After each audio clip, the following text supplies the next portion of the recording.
Uh-huh. I just feel like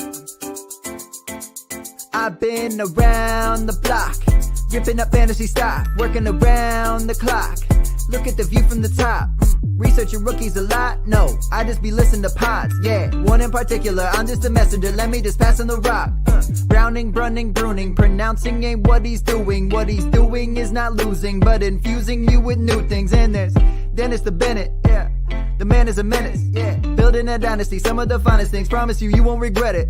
Sly as a fox, cultured in pop. Give him his props. Here is a thought, here is a box. And you cannot compare them at all, so don't even try. Careful with the news, but when you use a take, I take up Tony Fire. I mean Dyer, because anyone else is a huge mistake. Whoa, fantasy round table, fantasy round table. Yeah. Fantasy round table, come take a look at the crown, baby. Hey, fantasy round table, fantasy round table. Woo. Fantasy round table, come take a look at the crown, baby. Go.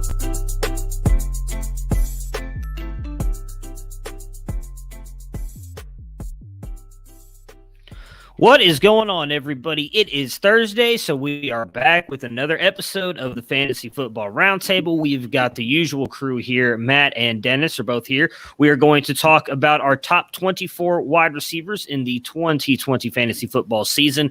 Going to recap how they did, how close we were in getting some of these guys right, and where we expect them to go into the 2021 season. Dennis, Matt, how are you guys doing on this beautiful Thursday? Well, I'm doing great. It's not so much we're going to talk about our top 24 wide receivers.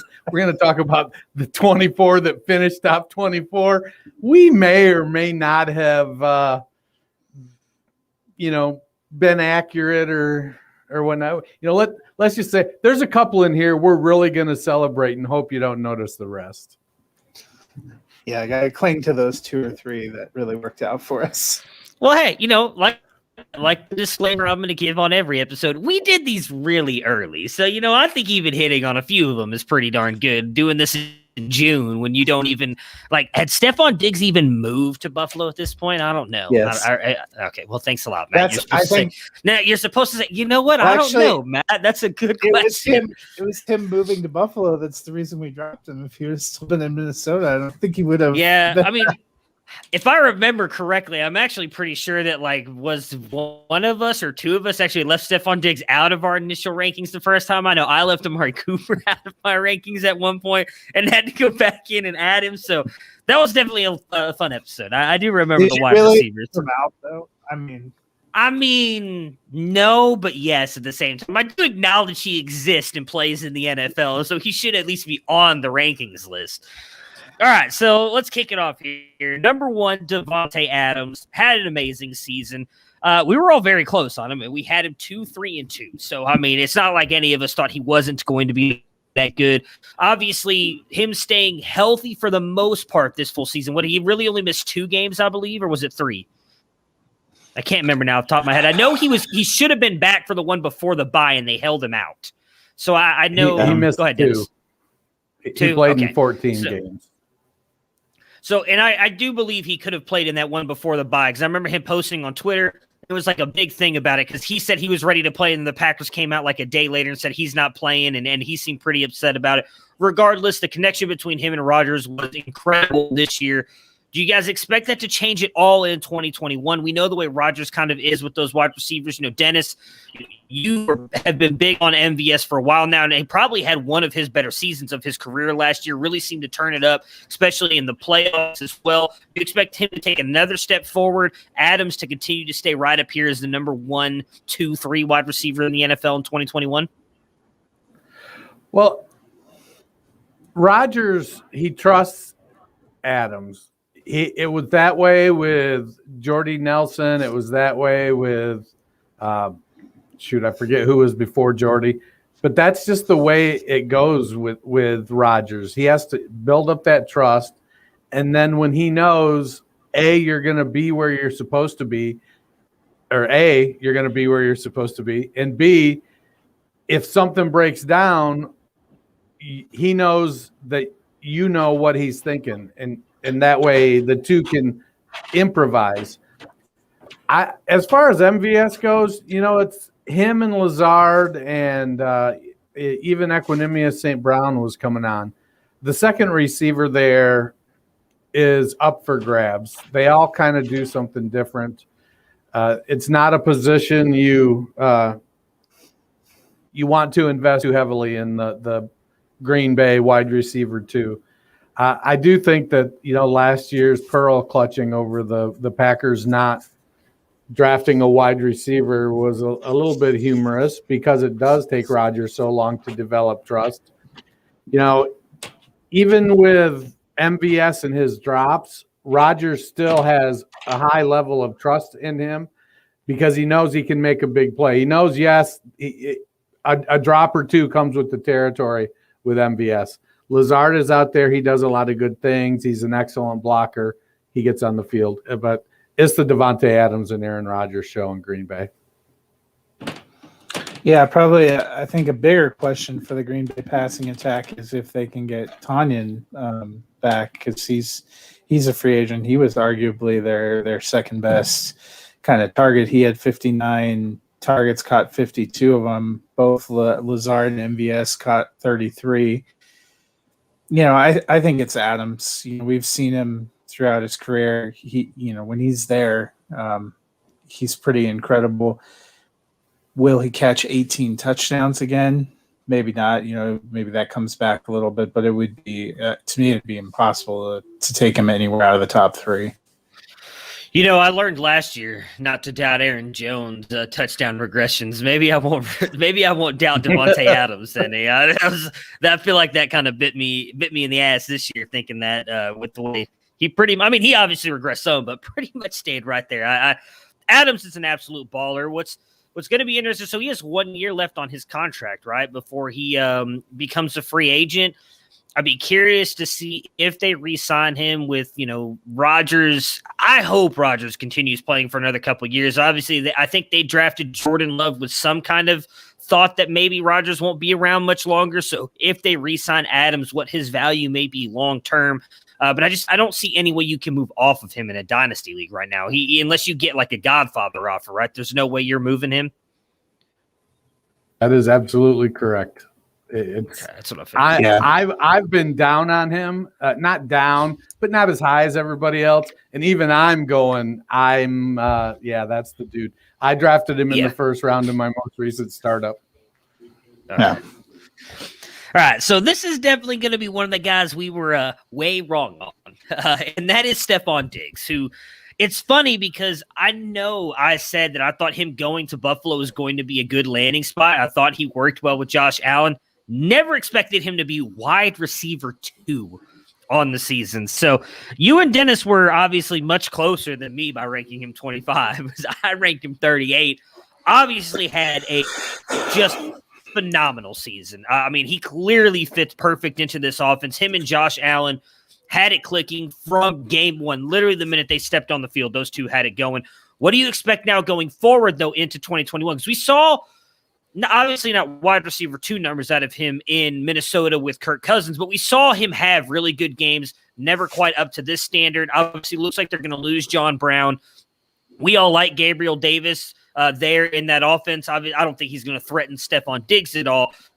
What do you expect from them? And Matt and me talked to Dennis on Monday's episode about them needing to get better in the running game. If they move any more toward running, getting maybe a better running back, or maybe Singletary Moss takes a step forward, do you expect that to hurt Diggs any? How much do you expect him to fall, if you do expect him to fall at all? I feel like regression is, every offseason, if somebody outperforms their what we believe is their normal, then the talk all becomes about regression. I think Diggs will end up regressing some, but to me, it'll be more a function of Josh Allen coming back down to earth. I think completion-wise might have been a career year for Josh Allen. He's been a relatively inaccurate passer for a long, long time. Could he shake it and be consistently a 65% passer or better? Maybe, but I feel like that's I got to see it for more than 1 year. I rostered Allen in a couple places this year or last year. I've got him in the NFFL salary cap league, $300 salary cap, and I've got Allen for $13. I'm not getting rid of him. At that price, it's crazy. Yeah, I mean, will he come back a little bit? It's certainly possible. Josh Allen had thrown, 320 pass attempts as a rookie, 461 in his second year. They threw it 572 times last year. Do they try to get more balance? Does that come down? How does that impact Diggs? Diggs and Beasley were pretty much the main targets, both of them up over 100 targets, 166 targets, a career high for Diggs. I don't think losing John Brown does much. He only caught, he only had like 50 targets. You probably expect a little bit of a bump up for Gabe Davis, who seemed like he was coming on. But I don't think Diggs has any significant competition, and he's just been so good. He was almost unguardable. I would still look at him being in the top 5, even if he comes back a little bit. So 5 is kind of where you see him fall to? Diggs falls into that Devonta Adams kind of territory where he's clearly the best guy on the team, has the most trust. But again, I just looked, and Allen's completion percentage jumped 11 points this year. I don't think you can attribute that to steroids like home runs, but that's a huge jump. I think top 5 is a reasonable expectation. I think watch your boy Isaiah Coulter there. Or no, not Coulter, Hodgins. The other thing is, do we see – so Diggs played a full 16 games this year. That hasn't always been the case for him. Sometimes he's played 14, 11, so a little bit. Can he stay on the field the same amount? But when they're on the field, they have some serious connection. We saw it in the playoffs still too. Yeah. So Dennis, so you're saying top 5, just like Matt, that you don't see him. I mean, at worst, he's dropping maybe to 5. You can't see him dropping out of that top 5 in 21. Well, I'm it's fucking February 25th. I'm not planting my flag on it yet. I know that. No, but I'm saying like you're. Obviously we can't predict injury like Matt was saying, but you're saying obviously right. All things considered with the season he just had, especially with Allen. I know what you're saying with Allen, possibly like even if he comes back a regression a little bit, like where do you expect him? Like nobody's expecting him to drop to where we ranked him, obviously earlier in this year. But where do you, I guess, see his floor being? You just talked about taking Devonta Adams in the first round of a startup because a lot of people are doing their best ball drafts now. Some people are doing startups right now. Like, where do you see like his floor being right now? Well, he was at 328 points at wide receiver 2. Wide receiver 4 was 287 points. So wide receiver 5 was Ridley at 281.5. I think, that seems like a pretty reasonable expectation as a floor, that 280 fantasy points. Does that mean 7 people don't score 300? That could possibly happen. I mean, the league gets more and more pass heavy. I like what Diggs does, how he plays, and the chemistry he developed with Adams right from the get-go. Has everything pointing up for them, especially, even if Allen's completion percentage drops from 69 to 65, you're still in a really good spot, whereas last year it was 58.8. So, I like what he's got going on there. I drafted Diggs in the second round where I drafted Adams in the first round. Okay. Well, to me, it's not like, Adams caught 18 touchdowns, which is part of what vaults him up there. Yeah. Diggs just did his normal thing. He averaged 12.1 yards a reception. His career average is 12.5. It's not like he had these exceptional, caught a ton of deep passes, caught a ton of touchdowns. He had 8 touchdowns. He's had 8 or 9 touchdowns, three out of the 6 years in his career. I don't think those are the kinds of things I would look at if you were worried about a major regression. The biggest step forward he took this year is he played in all 16 games and he got a ton of targets. His previous career high was 149. That was his year that he got over 100 receptions. So that, to me, the only thing that would cause a major regression is, does Buffalo significantly change its offense and try to go back to being the kind of, like Josh Allen's first season and even a lot of his second, you thought of them as a power running team. That was not their MO in 2020. All right, so number 3 was Tyreek Hill. Dennis was almost spot on with this pretty much. I had him ranked as 4. Me and Matt both had him ranked as 8. Obviously, I did not expect them to continue to be able to pass the ball the way that they did, and they did. I mean, I really don't have. 4 spots off, I don't think is too bad, or 5 spots off. But I mean, they're clearly going to be up in the top. I think I could say the same thing about Hill. We just said about Diggs and Adams. As long as he's healthy, he can't drop out of the top 5. Not with Mahomes, or if Mahomes is healthy too, obviously. Although, with the way, what's his name? I'm blanking out on his name now because of the pain and trauma he caused me. But what's their backup quarterback's name? No, Chad Henne. Was it really Chad Henne? God, yeah, that asshole. Yeah. Even with the way Chad Henne put that dagger in the Browns, he probably could keep Tyreek Hill value afloat. I assume neither one of you have any worries about Tyreek Hill. That offense has 2 receivers, and it's Tyreek Hill and Travis Kelce. The second, Hill had 135 targets. Hardman, believe it or not, was second in targets. He had 62. Demarcus Robinson, 59. Sammy, 55. So Tyreek Hill gets fed, him and Kelce, and that's going to stay their MO for the foreseeable future. You've won a Super Bowl and went to another. You're winning your division year after year. If it ain't broke, don't fix it. Yeah, I think the only concern would be for Tyreek Hill's children. As long as they don't play defensive back, they should be okay. Definitely me.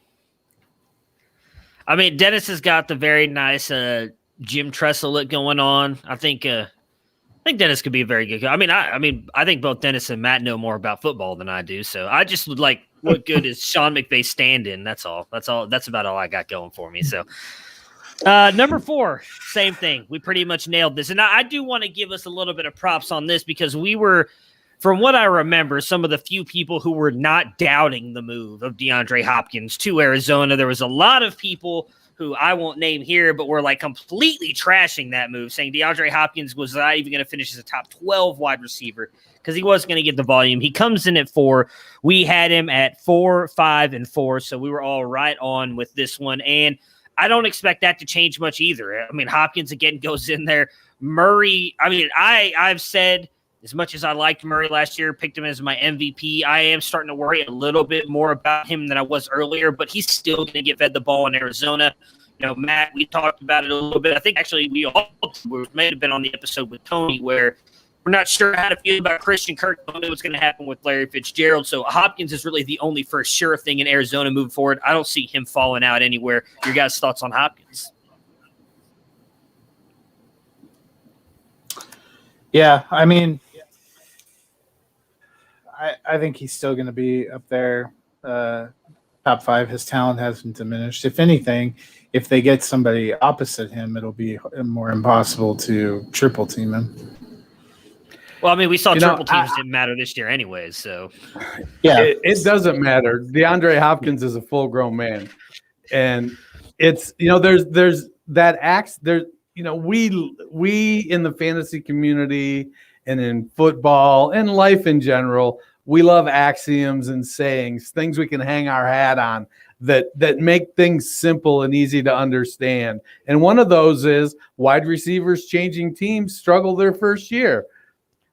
Well, what we realized after watching some of these wide receivers change teams and not struggle is that, generally wide receivers struggle unless you're like a top 5 wide receiver, in which case they went out and got you. And they looked at you and said, hey, if we get this dude the ball a lot, he's going to do a whole lot of good stuff. So it's going to be in our best interest to get the ball to him a lot. We saw that with Hopkins. Even when Kyler was, I'll be honest, a couple of the Cardinals games that I seen some bits of, Kyler would get out there running around. DeAndre would be running his route, and then Murray would run, and you could almost see Hopkins be like, well, God damn it, and he'd turn and run the other direction so he could get open and do the scramble drill and stuff. And maybe it's just the way that Hopkins runs, and that's what my mind thinks. But I like DeAndre Hopkins. I think he's got a few top 5 years ahead of him. Yeah, I'm really regretting trading him this year. I really felt like I was winning that trade, and then things have gone the way that they have, and I'm gonna miss Hop. Really gonna miss him because he's an absolute baller. But on the plus side, don't you have like 45 teams, so you still roster him somewhere, right? I did it. I've actually dropped a lot of leagues this year. Trying to get down to like a more manageable number with some of the other stuff I've got going on. I think I'm at 35 now. I want to drop a few more because I plan on adding a certain amount of leagues this year. But yeah, I've dropped a considerable amount actually. I've like eliminated everything but Flea Flicker and MFL for the most part. So, man, the startup I just did is on Sleeper, 54 round IDP 1, 2, 3 SFB X scoring. I mean, I love Sleeper. It's got some whack scoring. It's amazing. Can't wait. I'm sure I'll join some league that's on Sleeper this year. So, I've got one other startup on Sleeper that's going to draft after the NFL draft, and it's a parent-kid league. Oh, okay. So me and my son, my 10-year-old son, are managing a dynasty team. There you go. I'd love to be able to do that someday, but neither one of my kids seem to even know. Like my youngest, whenever I'm watching football, is like, "Hey, look, Dad, it's baseball." I'm like, "That's right, buddy, it's baseball." And it's just, is what it is. All right, so the next 4 guys are really not going to be fun for us to talk about because we were as wrong could be on these next couple. Calvin Ridley finished as wide receiver 5. Dennis had him at 20. I had him at 15. Matt had him at 18. So none of us were really close at all. For me, I think a lot of it was I still believed in Julio being the dominant force there. And I know we all had Ridley as our RB, a wide receiver too. So we didn't think he was going to have a bad year, but did not expect him to be realistically an elite wide receiver. I don't see any way with the way he played last year and the way the offense in a way ran through him, even when Julio was on the field, him dropping out of at worst 10. And I don't think I'm going to have him outside of my top 10 when I rank the wide receivers. Matt, what are your thoughts on Ridley for 21 with Julio kind of moving toward the end of his career, it looks like, and same with Matt Ryan, a whole new offense? What's your takeaways from Ridley? Yeah, I think we saw the kind of the flip from Julio Jones to Calvin Ridley. Part of it too, Julio had trouble staying on the field. He only appeared in 9 games, which severely limited him. There is really no one else who's significant competition. Hayden Hurst got a little bit better the second half of the season. I know the most shocking thing, I was just pulling up the Atlanta Falcons stats. Did you know Russell Gage saw 107 targets? It's almost impossible that he was on the field that much. But I think Ridley is moving up there. We'll have to see how the offseason goes, but unless Atlanta can make a huge inroad in improving its defense and figuring out a running game, they're probably going to be a pretty heavy passing offense again, still in a division with the Saints, the Tampa Bay Buccaneers, the Carolina Panthers, still going to have to probably throw their way out of a lot, still have Matt Ryan. And if you have a weapon like Ridley, why wouldn't you? Well, I agree that they're going to be throwing their way out of stuff just because you can't rebuild both sides of your ball in one draft typically. And so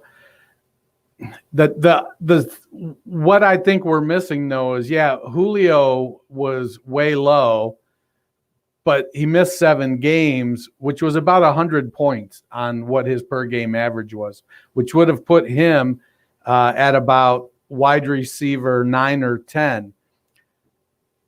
Some of those points obviously would have came from Ridley.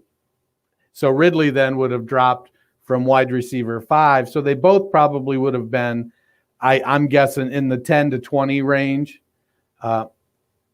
I think if Julio plays 7 more full games, I don't think Ridley's a top 5 wide receiver. I think the changing of the guard is happening, just like it went from Roddy White to Julio Jones. But I also think Julio's got I think there's more left in Julio's tank than there is in A.J. Green's tank. Yeah, absolutely. Julio's really interesting to me because I agree. Obviously missing the 7 games. I don't think that he's done, but I'm really curious to see when he comes back because they're not trading him. I know there keeps being rumors about them trading him and Ryan. Their contracts are way too well. I guess you can't say that because who is it? Carson Wentz just got traded with a massive contract, but I don't think either one of those guys gets traded.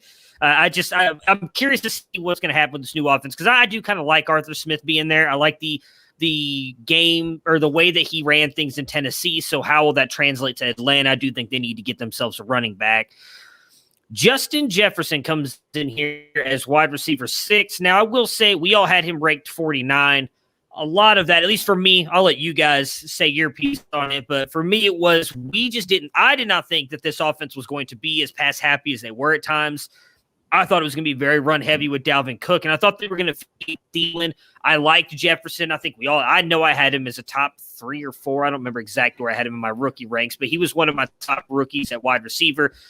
And there was talks all during the camps and everything, the limited camps they had, that Olabisi Johnson was running as the 2. So it was kind of hard to trust in Justin Jefferson. And when we did our rankings, knowing that Olabisi Johnson was running ahead of him in the limited practices. But obviously he flashed. I do think he regresses a little bit, but I don't expect him to fall much. I still think probably a top 12 wide receiver. I know I saw earlier that his ADP right now is like the 7th wide receiver off the board. That's a little bit crazy to me. I mean, I know he had a phenomenal rookie season, getting compared up there with Randy Moss for what he did in Minnesota, but I would pump the brakes a little bit on that just personally. But Dennis, what are your takeaways from Justin Jefferson? Well, I'm referencing that startup I just finished again. Justin Jefferson. 6? Whichever way it works. Wide receiver 1. Wow. Really? That's crazy. Really? So, I mean, I got Devonta Adams at wide receiver 2 at the 108. So, I part of the thing with Jefferson for me, I don't think any of us sat here and said Olabisi Johnson is a better talent. I think that what we bought into was they've got Dalvin Cook, and they're not going to pass the ball as much as we think. We're not really bought into Kirk Cousins as being that kind of quarterback that's going to support 2 high-level wide receivers year after year after year, especially when Mike Zimmer is your head coach and all Zimmer wants to do is run the ball. I think we kind of bought into that. I feel like, if I remember, we felt like the second half of the season, Justin Jefferson was going to be the second guy on that team. But it was going to take a little while they were going to ease him into it. They tried to ease him into it. He just said, fuck that. And he took it. I think he's the wide receiver 1 on the team now. I think what's going to keep Thielen in the running is going to be the touchdowns. Thielen, once Thielen stops catching touchdowns, I think he drops to a low 2, maybe even a 3. If that happens, this is Justin Jefferson. I feel like is the real deal here, and hopefully, whoever succeeds Kirk Cousins can chuck the rock. Yeah, so I think Jefferson did have an amazing year. and I think he is really good. I would actually, of the two of them, so, if we want to include Thielen, because we're right there, he finished as wide receiver 10. That's about kind of where we had him. I know Matt had him at 7, you had him at 9, I had him at 10. That's right about where we thought. I'd be more worried about him regressing because he didn't have a ton of receptions and yards. He had 14 touchdowns. And if he drops back down to like 8 or 9 touchdowns, that could drop him more, kind of like what you said. Jefferson didn't do it all on touchdowns. He got 125 targets, got 88 receptions, 1,400 yards. When you're looking at it, we expected Minnesota to be run heavy. They were. Dalvin Cook had 312 carries in 14 games. Between him and Madison, the 16 game, starting, they had over 400 carries. So they were that kind of run heavy. 516 attempts for Cousins is middle of the road for his 3 years in Minnesota. And I think we probably just, I know for me, I was looking at Jefferson as being a rookie with no offseason coming into a Minnesota team that was probably going to run. I don't think I expected their defense to suck so much, which forces them into a lot more shootouts, or to see this rookie class be able to overcome all the COVID handicaps as much as we saw a number of players in this class do at a number of positions.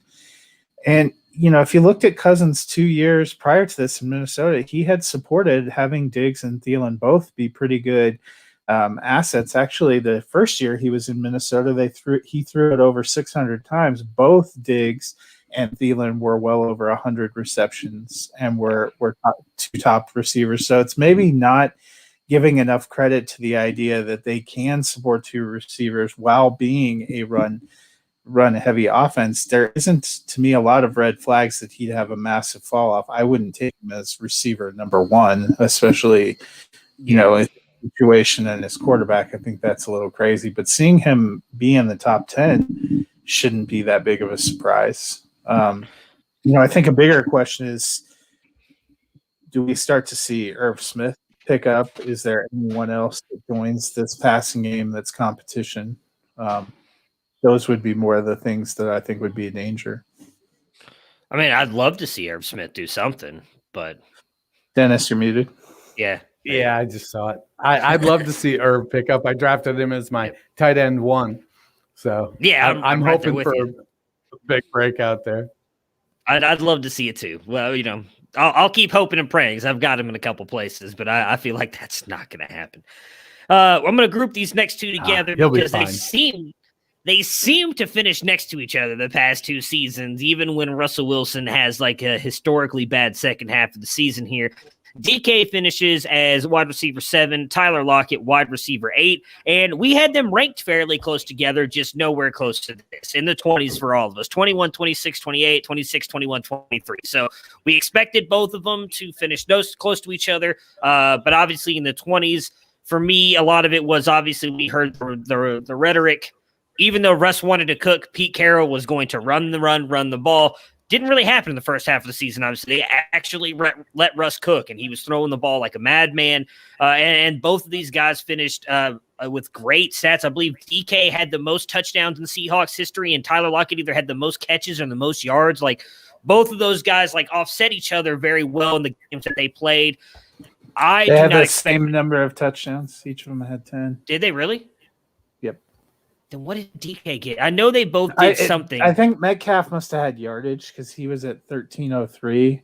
And then maybe Lockett had catches. Tyler Lockett had 100 receptions. That must have been what it was. So they both had amazing seasons, obviously. Obviously, there's a lot of stuff going on right now with rumors that Russell Wilson may be traded. I don't know if I necessarily buy into that. I think I need to hear it from Russell Wilson first before I'm going to believe it. I know they're saying that his agent said this. His agents are saying they didn't say that, whatever. Whether he's there or not, I'm buying more into DK continuing to be up here than Tyler Lockett. I don't expect Lockett to fall farther. I think when I was looking at my initial ranks that I was working on, I think I had Lockett right around 15, and I had DK, I believe, at 6. So I expect DK to stay here, but Lockett to fall a little bit. Dennis, how are you kind of splitting, or how are you looking at these two guys in Seattle? I I feel like the end is near for Tyler Lockett being an elite fantasy weapon.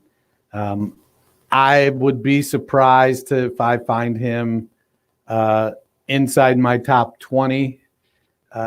Maybe it's just me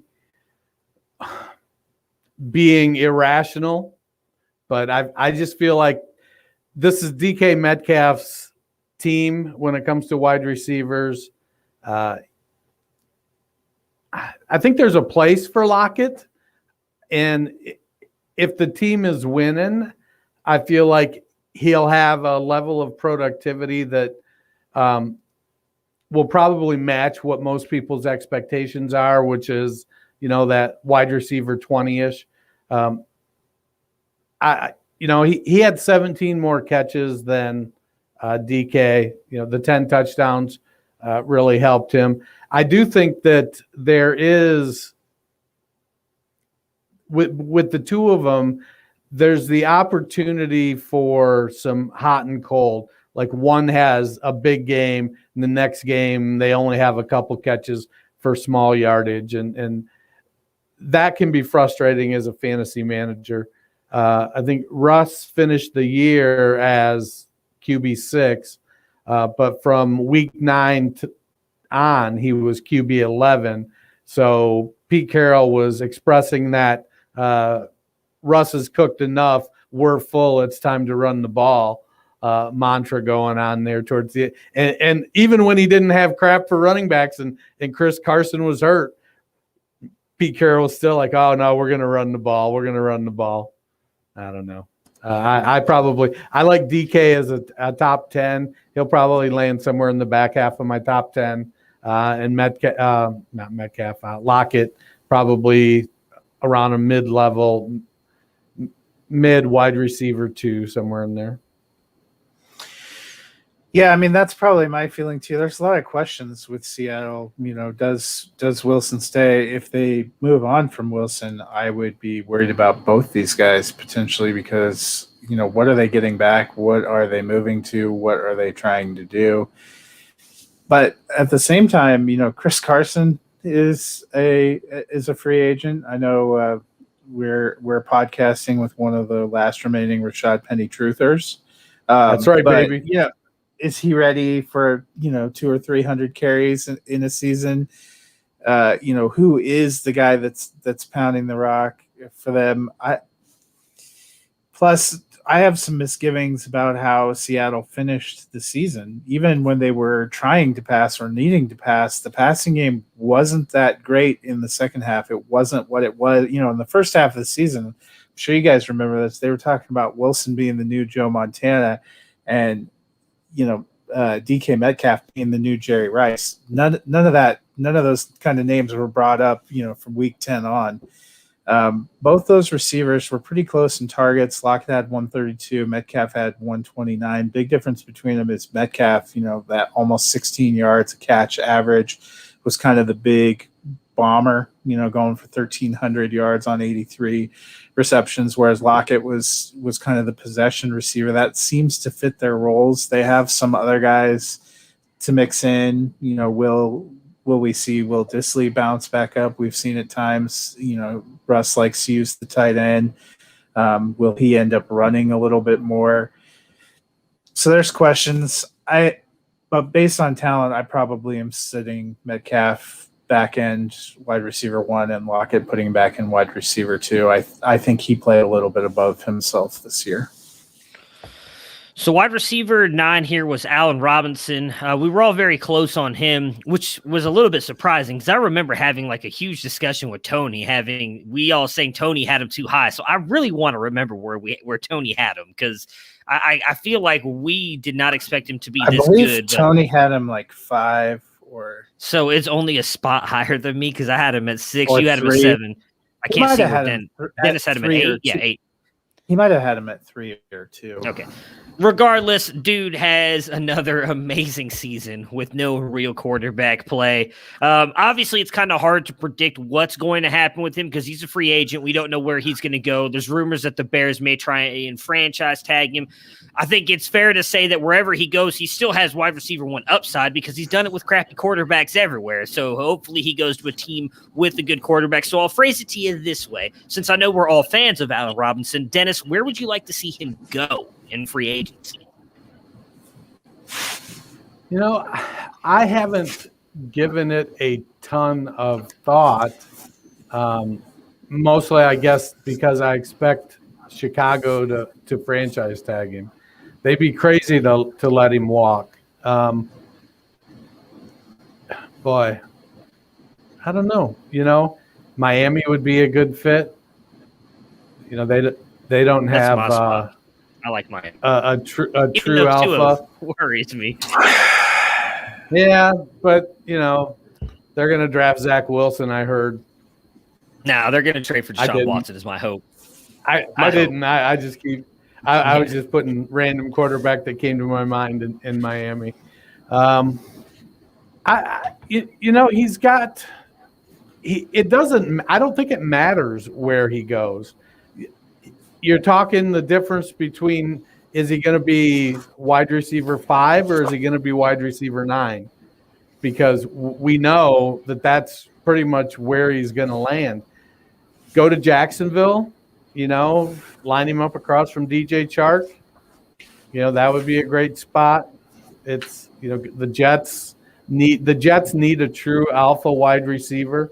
Maybe, you know, they can do something, get something out of Darnold that, you know, hopefully, you know, they're spending some money on counseling to get Darnold off of, you know, whatever he was on with saying how Gase was a great coach. So I forget what that's, Schadenfreude or something. What do they call that? Yeah, syndrome. Oh, I know what you're talking about. Yeah, I can't remember the name of it, but I'm old and I'm not expected to remember it without notes. Yeah, it's when the kidnapping victim identifies with the kidnapping. Yeah. Stockholm syndrome, right? Yeah, Stockholm bingo. syndrome. As soon as you said the kidnapping thing, I watched too much mafia and murder stuff. So as soon as you said the kidnapping, that's the only one of us that's been kidnapped. Yeah, it shows. Well, as a Browns fan, you know, you're familiar with the concept. Yeah, very much so. But Matt, where would you like to see him go? Or do you have a spot? Because I'm with Dennis. Like, I'd like Miami. Obviously, as I said, Tua, I mean, he's better than Trubisky, but by how much is probably the real question there. But I would like to see him go somewhere besides Chicago.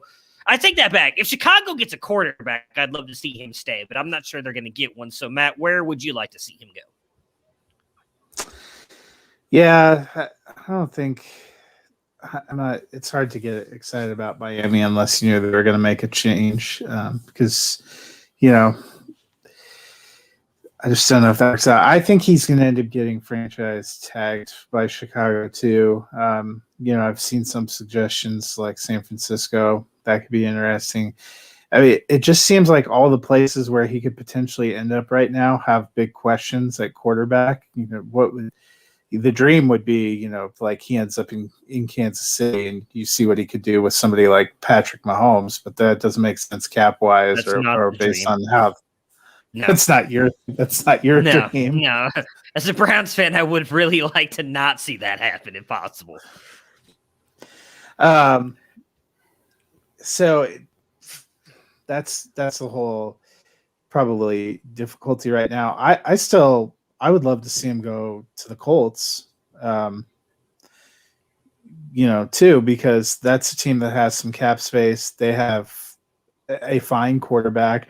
They have a pretty good offensive scheme. I think they're going to be competitive. I think that would be kind of good. You know, it's not just wanting to see him with a better quarterback. I feel like the guy has been trapped in some downer situations. It would be nice to see him actually get to play, you know, for a winning chance. I know he got to make the playoffs this year, but there was really I don't think anyone from the moment it began, including the people running the slime gun at Nickelodeon, thought that the Bears had a chance in that game.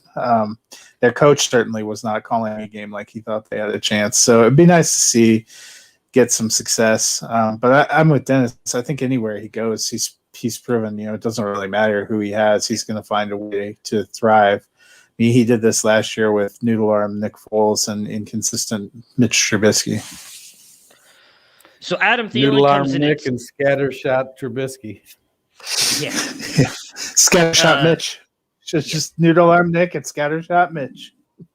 Thielen comes in at 10. We were all fairly close. Matt nailed it, ranking him 10 earlier. Dennis pretty much as well at 9, and I had him at 7. I honestly think, obviously, with this, he obviously did this with Jefferson having the year that he had. But as Matt mentioned earlier, in hopes that Irv Smith steps up a little bit, I do expect Thielen to take a small step back. He's one of the guys in the top 10 that I think possibly falls out of the top 10. I don't know if I'm going to have him in my top 10. I have to go look at my ranks, but I'm pretty sure I have him outside my top 10 right now. But I don't expect him to fall out much. I still like him a lot and think he's going to still be a very productive wide receiver. Matt, what would you do with Thielen moving into the 21 season? Yeah, I'm going to probably drop him just a little bit because, like I said, so much of what he did was he put up some pretty epic touchdown numbers. If that comes back to the mean at all, if he catches 9 or 10 instead of 14, that could drop him into the wide receiver 2 range. Yeah, that's, he 42 more of his points came off of touchdowns than Jefferson. He only had 950 yards receiving. And yeah, I feel like Thielen is probably wide receiver 18, somewhere in that range. I haven't even started to do preseason rankings for next year, but that just, looking at the list of people here that we're talking about, I feel like he's going to drop down fairly significantly. I think dropping from 10 to 20 is it depends on how you value him, what you're, if you're acquiring him in a startup, where you're taking him, you need to be reasonable with it, and hopefully you get him late enough that he overperforms where you had him. But like this year, I feel like, 18 to 20 is probably the range. All right, so at 11 was my favorite wide receiver in the NFL, Mike Evans. I had him at 12, Dennis at 10, and Matt at 14. I mean, I don't really see that changing at all unless Brady falls off a cliff, which doesn't seem like it's going to happen until about 2053. So I feel like it's pretty safe to say, even with Godwin coming back, Evans is going to still be good. If Godwin comes back. Are we sure that Tom Brady's not a robot? No. I've actually seriously want inquiries done at this point. So yeah. I love Mike Evans. I was a little bit concerned this year, and he pretty much put all my fears to rest. I just had concerns that he wouldn't get the targets necessary, and he.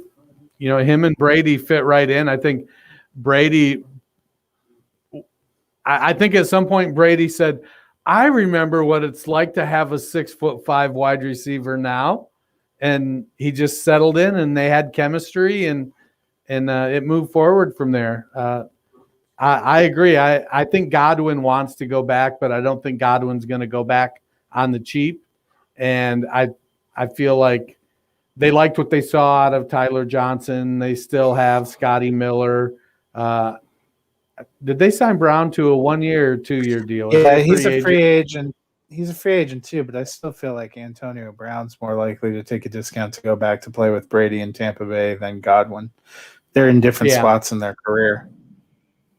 Very much so. Yeah, I mean, I think Evans is right about where he is. He's either going to be a low-end wide receiver 1 or a high-end wide receiver 2, especially since all he seems to do is catch touchdowns. Yeah. All right, so speaking of A. Brown, A.J. Brown comes in as wide receiver 12. I had him at 18. Dennis almost spot on there with 14. Matt, you had him at 22.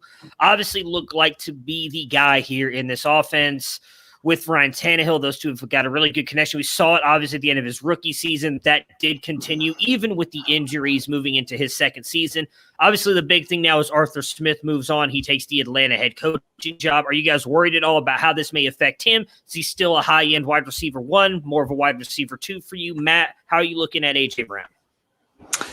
I wouldn't say high-end wide receiver 1. I could see, I think where he is probably, about right. It's not like he blew anything away.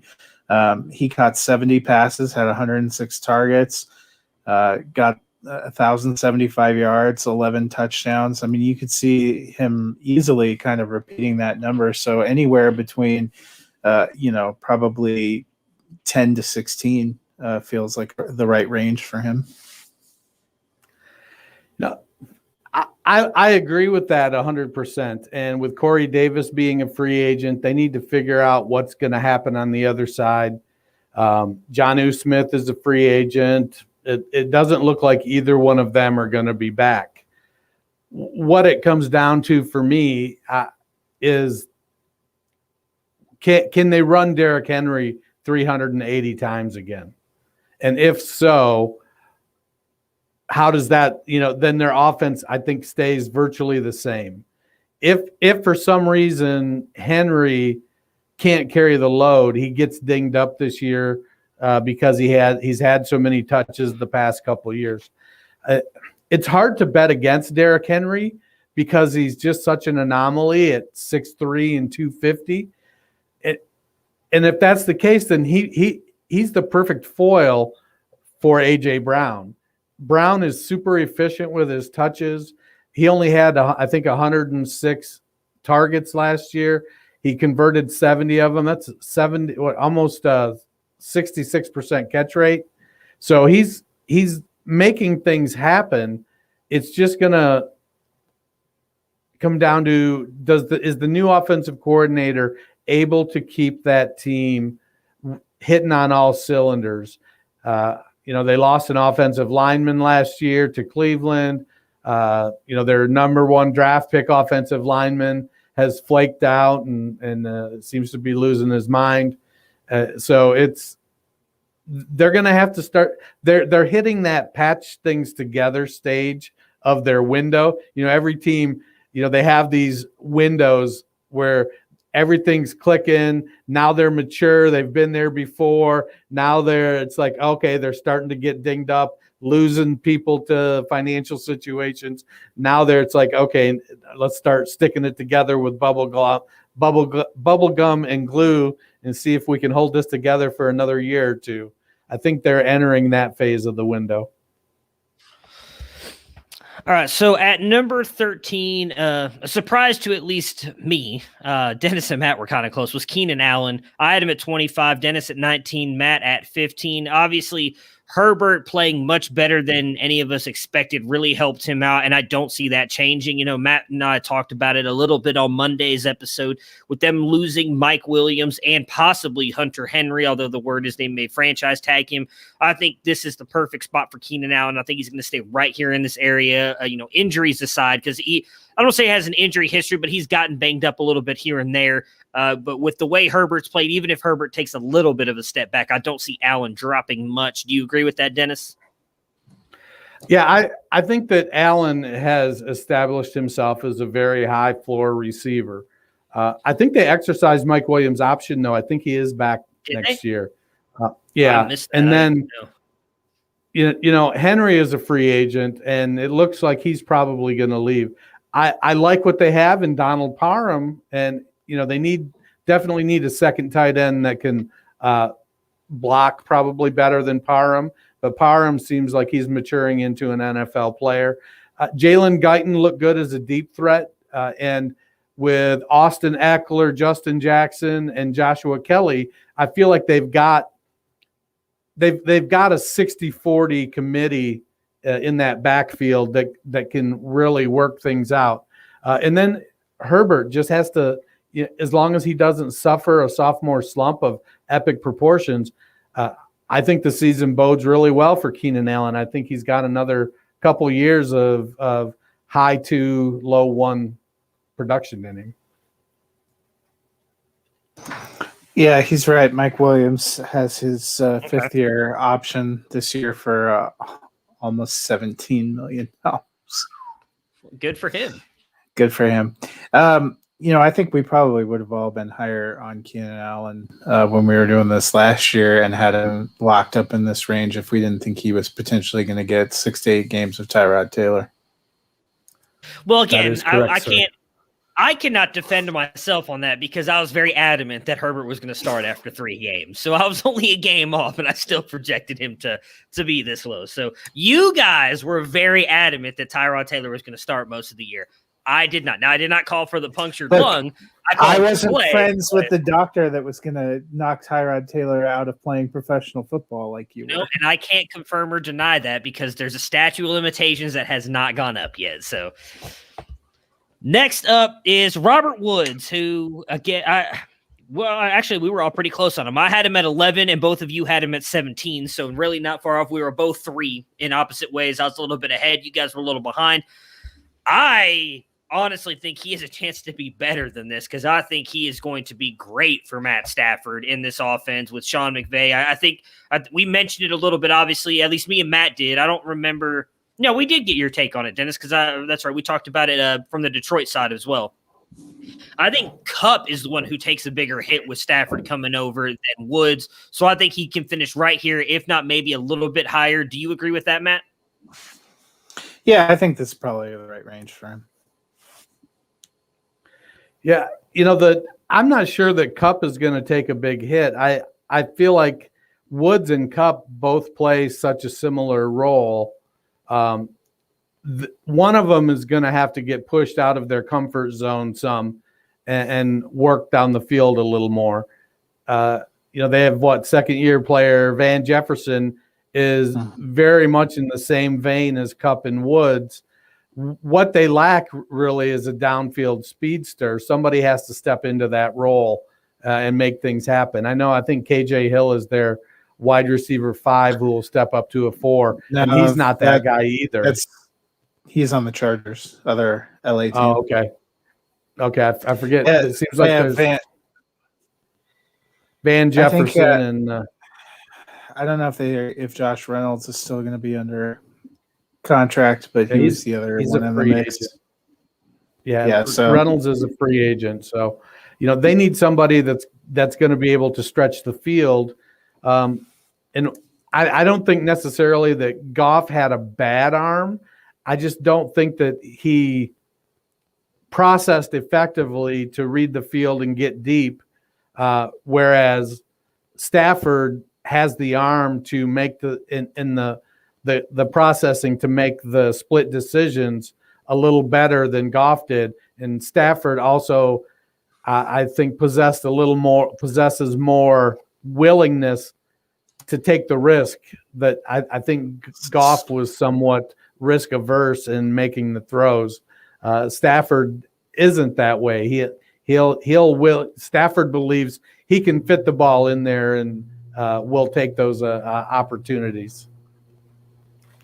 So the wide receivers they have under contract is Kupp, Woods, Jefferson, Nasimba Webster, Tristan Jackson, and Jay Koski. Never even heard of the last 3, so I know, but I've heard of them. I thought I would read them. Yeah, I'm just saying. Okay, you could have made up a name, and I would have been. Oh, that's cool. Well, you don't know I didn't. You didn't look it up. So. That is very true. So at 15 was my other favorite wide receiver, Amari Cooper. I had him at 23, Dennis 18, Matt at 21, and CeeDee Lamb as well finished here in the top 24 at 22. We all had him in the 40s. We're not expecting him. I think it's fair to say we're not expecting Dak to have like a godlike season that he was having earlier in the year until the injury. What do you expect from these two? All signs are pointing toward Dak is going to re-sign with Dallas. I think that's obviously nothing but wheels up for both of these guys. I expect both to finish in this same area, but I will say I think Lamb might jump Amari this year. Might be a little bit heinous to say. I am the, I guess, noted Amari Cooper hater on this podcast, but I think with what Lamb showed as well with the backup quarterbacks and just the role that he plays, Gallup possibly leaving in a year, I like CeeDee Lamb in this offense. I think he's going to be the guy moving forward. Matt, Gallup's a free agent right now. Is he? I thought he had one more year. No, I'm pretty sure he's on Noah Brown season, baby. Matt, you are Gallup does have one more year. He's unrestricted free agent after 21. I thought he had one more year, but you are the closet Cowboys fan on this podcast. So what do you take away from Cooper and Lamb? Yeah, I mean, I think they'll both probably be in this wide receiver 2 range at least. I do tend more like you, especially if we're talking about dynasty rank. I'm especially taking Lamb over Cooper, but even in their redraft position, I think I'm going to put Lamb a little bit over Cooper. The one that seemed to be the odd man out all year was Gallup, and I don't know if that changes. Well, I think the challenge Gallup had this year, and I think it's reflected in where the other two finished as well. Gallup was wide receiver 38. I feel like a healthy Dak would have had Gallup somewhere in the 26 to 28 range. I think CD and Amari Cooper would have both been bumped up as well. So Gallup is definitely the third guy. He plays a different role than the other two. He's more of the true deep threat. And as much as I like Michael Gallup, I think that as long as he's in Dallas with those other two, that's always going to be the case. But a healthy Dak coming back, if that offensive line can hold up one more year, it could very well be a, Gallup in his floor at, wide receiver 28 or so. That could be the bottom of the three. So I like all three of them to be productive. It's hard to turn your back on it when they're looking. I think the Cowboys are in a situation though right now. What they need to do is they need to trade Michael Gallup, because I don't think you can get somebody to take on Amari Cooper. And I don't think you trade. I mean, granted, somebody took on Carson Wentz, so I'm talking out my ass a little bit there. And you're not going to get rid of CeeDee Lamb after 1 year when he's shown you what he is. But I think Gallup, they could trade Gallup for another position of need, whether it's a offensive lineman, whether it's something to bolster their defense. We've seen, was it Cedric Wilson and Noah Brown both step up. We saw the tight ends in Dallas, Schultz and Jarwin were stepping up. I think Jarwin before his injury. And I also feel like Lamb and Cooper play enough different that they complement each other in a way that that makes it more logical, like you're saying, to trade Gallup. Mm-hmm. All right, so next up, we're going to talk about the 3 Pittsburgh wide receivers that finished in the top 24. I remember talking about the Dallas Cowboys wide receivers, thinking there was a shot that all 3 could finish in the top 24, maybe even the top 36. And it was Pittsburgh that did it.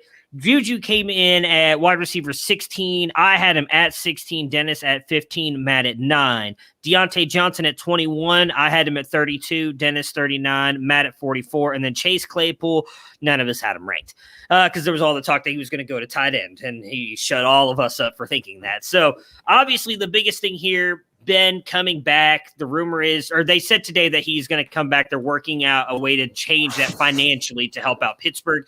Juju has come out and said that since Ben is coming back, he would like to come back. I don't know if he'll be able to with Pittsburgh's cap situation. I do think he'd still be a good fit there.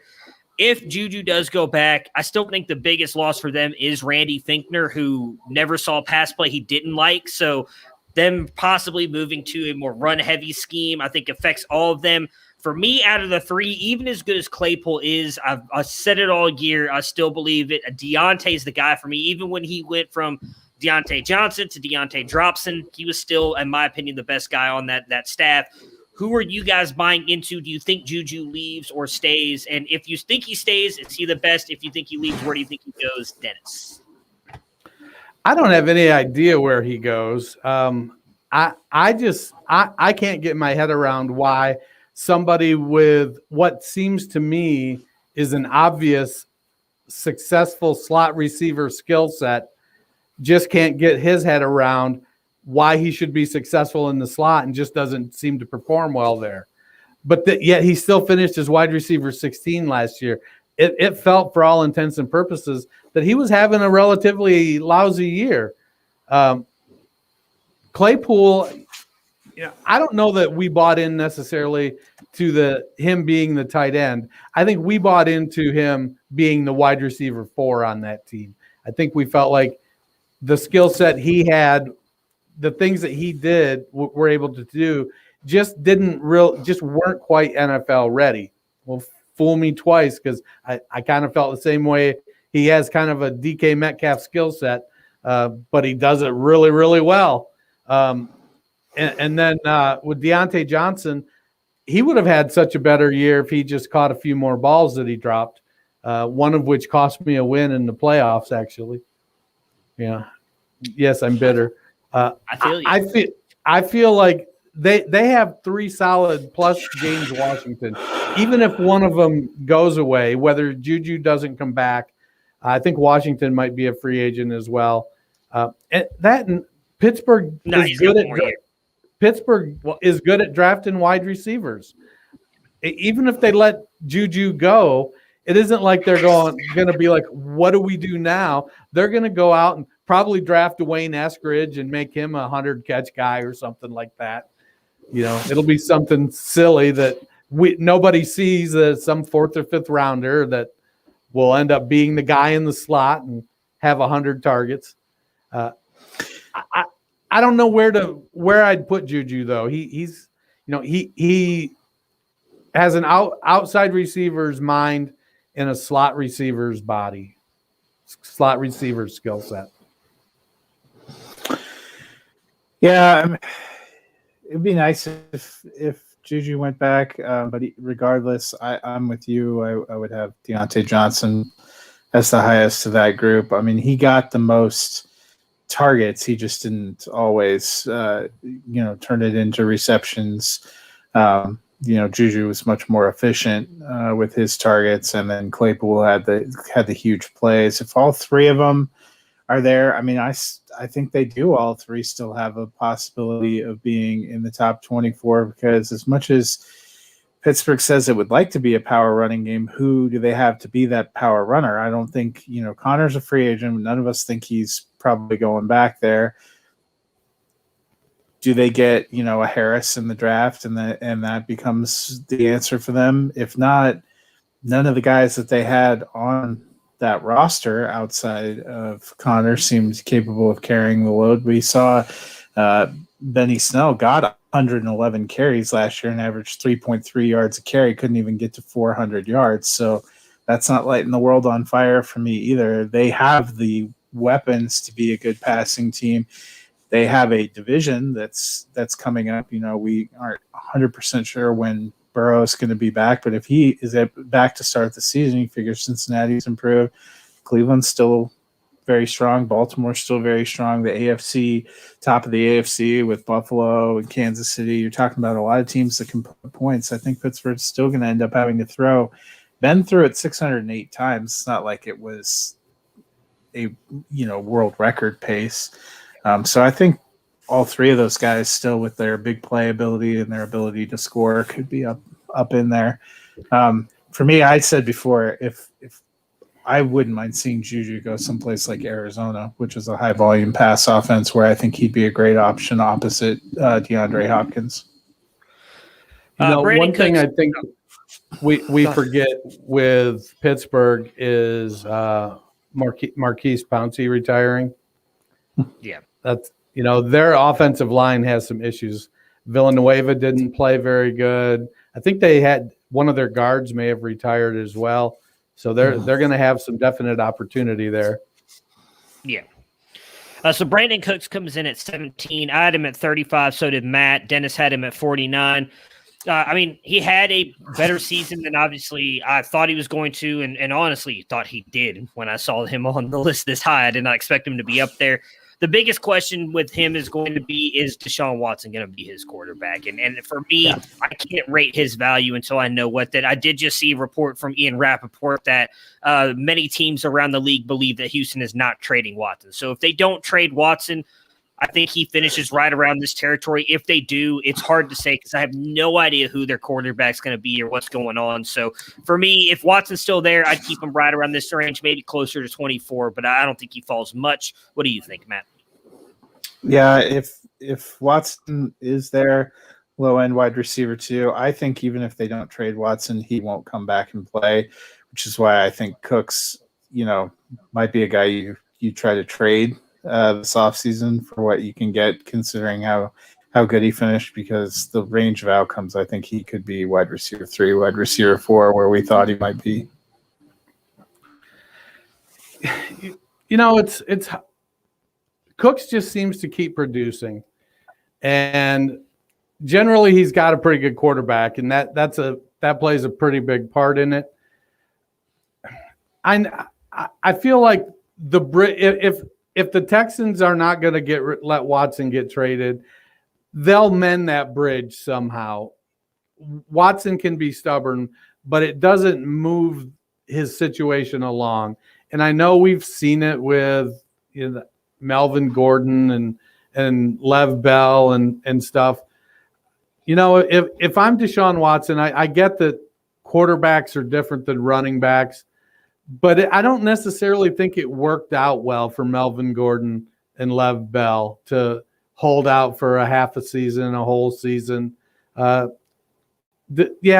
got him.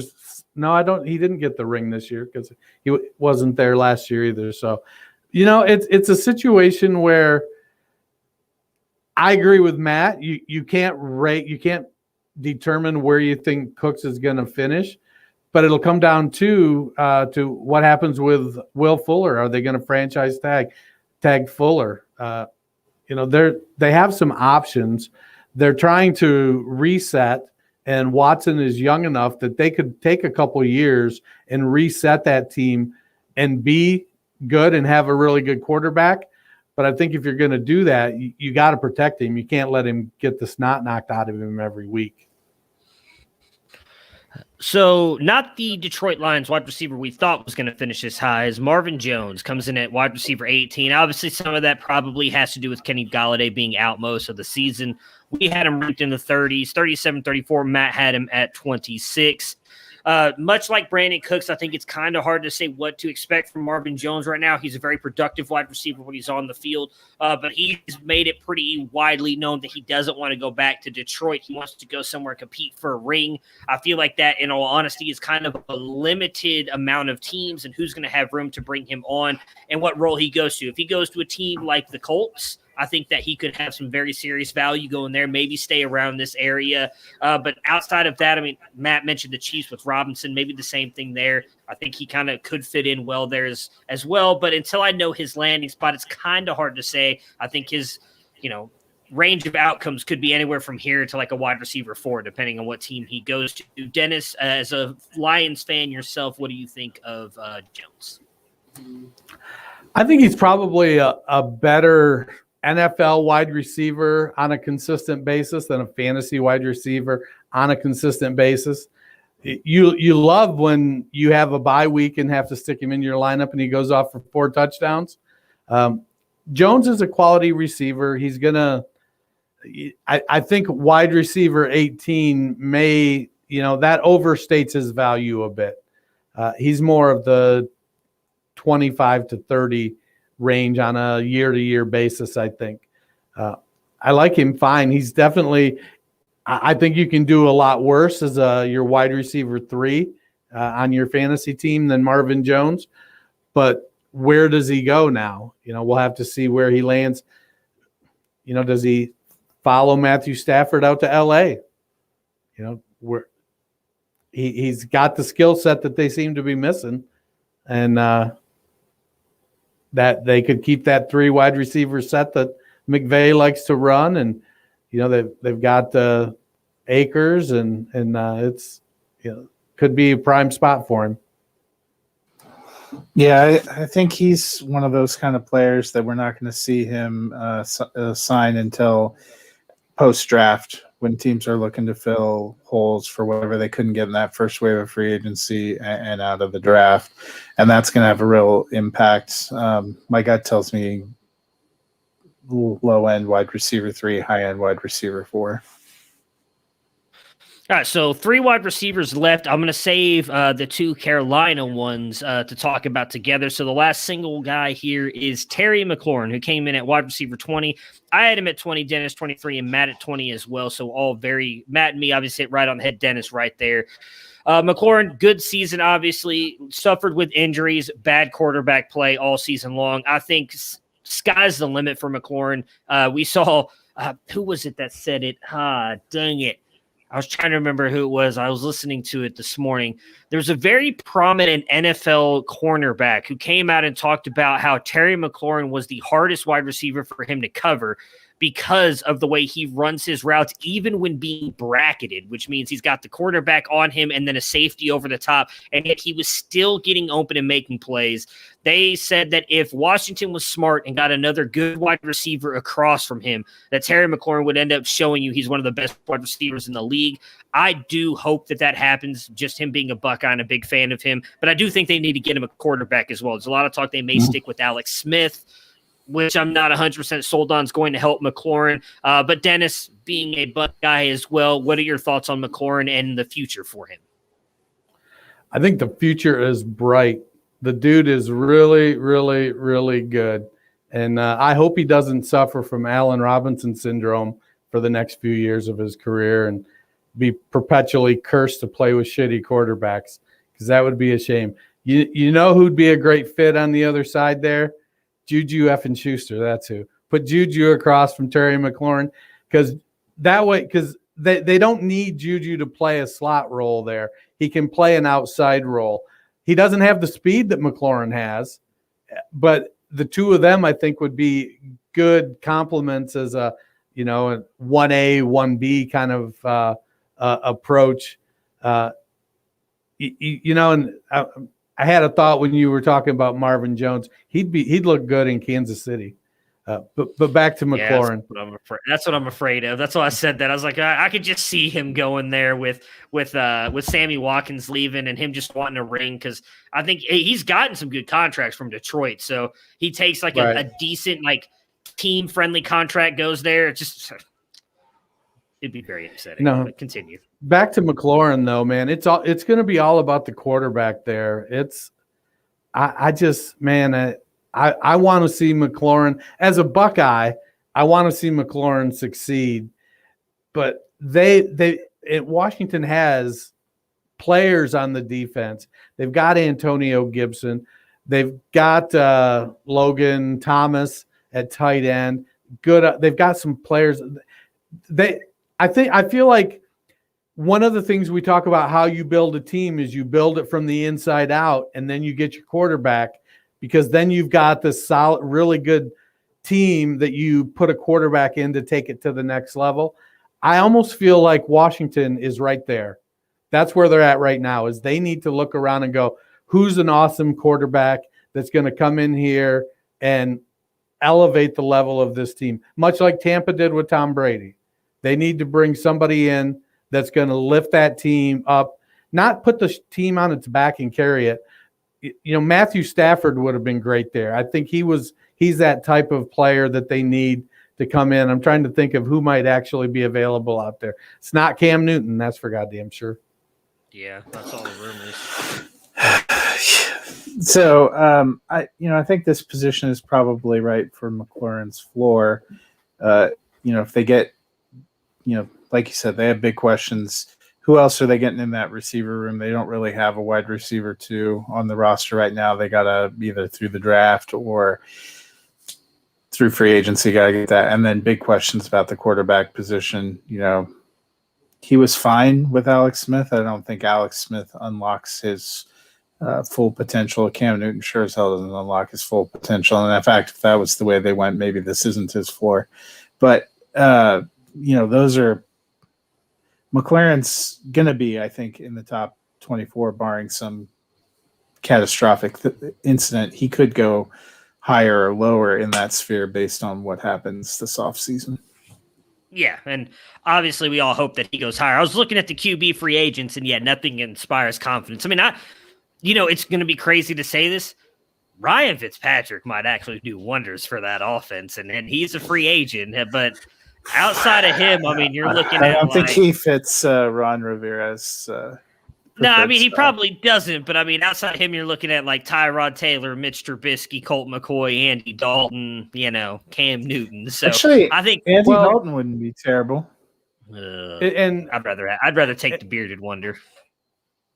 I feel like Jameis Winston being out there, he's gonna chuck it. I think Jameis is a good quarterback. For the game and a half, Ron Rivera lets him play.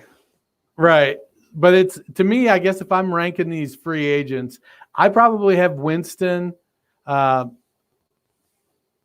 he go? Dalton, and then Fitzpatrick, because I'm just not believing that Dak is going to be available. Yeah, I doubt it. All right, so the last two wide receivers for today's show, Robbie Anderson, who finished at wide receiver 19, and that's right, none of us had him ranked. So, that's, it goes to show us, right? And then Curtis Samuel, which is just funny. So finishes as wide receiver 24. I did not have him ranked. Dennis had him at 45, and Matt had him at 48. Yet I distinctly remember some blowhard talking on the quarterback podcast about how Teddy Bridgewater was going to be really good for this offense and raise up a Curtis Samuel, and then that blowhard didn't even rank him. That would be I was going to say, it wasn't. No, it was me. That was my point. Is I talked about how I thought Teddy was going to be a great fit. Joe Brady was going to inspire this offense. We need to really include the third guy, which finished at 25, which is DJ Moore. Yeah. Who is the one that I think all of us thought believed was in, the wide receiver one potential guy we can put him there. I mean, he finished, as you said, 25. So right there. I had him at 14, Dennis 12, and Matt, you had him at 11. And we all believed him. But I remember distinctly saying this was Curtis Samuel's year. And I was right, but I didn't put my money where my mouth was because I did not rank him at all. So that obviously looks really bad. We don't know what this offense is going to look like. Obviously Joe Brady did what I thought he was going to do. He made this a very good offense. Teddy Bridgewater was serviceable, but obviously it looks like they want to go a different route. That's all, as Matt's mentioned many times, seems like that's kind of the big dysfunction in that front office earlier this offseason with why they let go of their general manager. He wanted to keep Teddy. Seems like Matt Rule and Joe Brady want to go a different direction.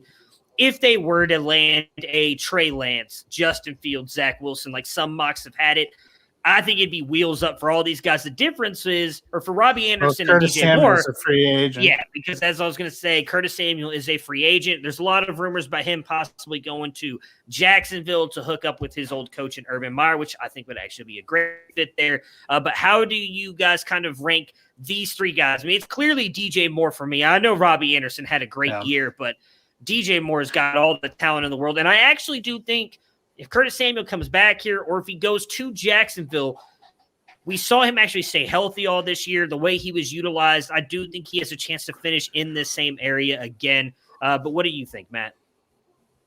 Yeah, Curtis Samuel's going to depend on his landing spot. But, he definitely obviously has this potential. For the guys staying in Carolina, I'm with you.